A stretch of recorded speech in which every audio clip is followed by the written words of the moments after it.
Βρισκόμαστε στο χώρο της Ιεράς Σταυροπηγειακής Μονής Παναγίας Σουμελά, ένα από τα σημαντικότερα μοναστήρια του Βυζαντίου, της ύστερης περίοδου Βυζαντίου και σημείο αναφοράς για τον ποντιακό ελληνισμό.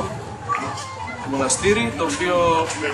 αυτή την ώρα βρίσκεται σε μια φάση αναστήλωσης μετά από τη χρόνια εγκατάλειψη, μετά τον ξεριζωμό και τη γενοκτονία, εκτείνεται πίσω μας. Είναι ελαξευμένο και χτισμένο μέσα σε μια κόχη βράχου, όπου ανάβλιζε αγίασμα.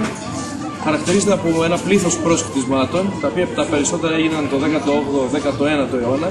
περίοδο που άκμασε σημαντικά το μοναστήρι λόγω της γενικότερης αφήνισης του ποντιακού ελληνισμού εκείνη την περίοδο. Το ιδιαίτερο σημείο, πέρα από το αρχιτεκτονικό αλλά και το φυσικό κάλος, το οποίο συναντάει ο επισκέπτης εδώ, είναι φυσικά οι βυζαντινές τοιχογραφίες, οι οποίες χρονολογούνται από το 13ο αιώνα, στην περίοδο δηλαδή των Μεγάλων Κομνηνών, στην εποχή της αυτοκρατορίας της Τραπεζούντας. Τότε λοιπόν που οι Μεγάλοι Κομνηνοί μετόχησαν από την Κωνσταντινούπολη μετά την κατάκτηση των Σταυροφόρων, ίδρυσαν στην Τραπεζούντα την αυτοκρατορία τους και στη συνέχεια βέβαια έκτισαν τις εκκλησίες αλλά και τα μνημεία που σήμερα θαυμάζουμε. Κάστρα, φωνές, δημόσια έργα. Τυπογραφίες λοιπόν οι οποίες ανακαλύφθηκαν τη δεκαετία του 50 από Βρετανούς αρχαιολόγους, κρυμμένες πίσω από επιχρήσματα και ασβέστες, δείγμα για αυτά της προσπάθειας των Τούρκων να σβήσουν ό,τι θύμιζε ελληνικό. Χαρακτηρίζονται από το εύσαρκο των μορφών, την απελευθέρωση των μορφών,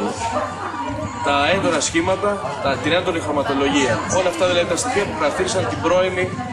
παλαιολόγια εποχή, όπως χαρακτηρίζεται η εποχή του 13ου αιώνα, αυτό που λέμε Βυζαντινή αναγέννηση, από αρχές της Βυζαντινής αναγέννησης. Είναι αυτοκρατορική τέχνη, δηλαδή έγιναν από ζωγράφους που έφυγαν από τα εργαστήρια της Κωνσταντινούπολης, ακολούθησαν τη μεγάλη οικογένεια των Κομνηνών, ήρθαν εδώ, έχτισαν τον ιερό αυτό τόπο και στη συνέχεια βέβαια κατέστησαν το μοναστήρι πνευματικό κέντρο για όλη την αυτοκρατορία της Τραπεζούντας αλλά και για τον ποντιακό ελληνισμό. Το τραγικό σημείο, σημείο 0 θα έλεγε κανείς για την ιστορία του μοναστηριού, είναι το 1923, όταν με την ανταλλαγή των πληθυσμών, μετά τη συνθήκη της Λοζάνης, αποχωρούν και οι τελευταίοι μοναχοί για να επιστρέψουν κάποιοι το 1950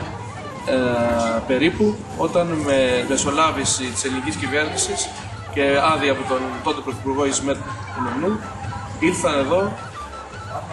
και ανακάλυψαν στην κρύπη της Αγίας Βαρβάρας την εικόνα της Παναγίας,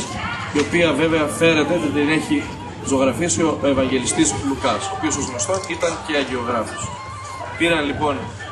το ιερό κοιμήλιο αυτό, την ιερά εικόνα της Παναγίας, αλλά και τον περίφημο σταυρό των Κομνηνών, χωρίς βέβαια το ασημένιο περίφημά του, και τα μετέφεραν στην Κοζάνη, όπου το 1953 χτίστηκε και ιδρύθηκε η νέα μονή Παναγίας Σουμελά, η οποία αποτελεί σήμερα το φάρο, το σημείο πνευματικής συνάντησης των ποντίων όλου κόσμου.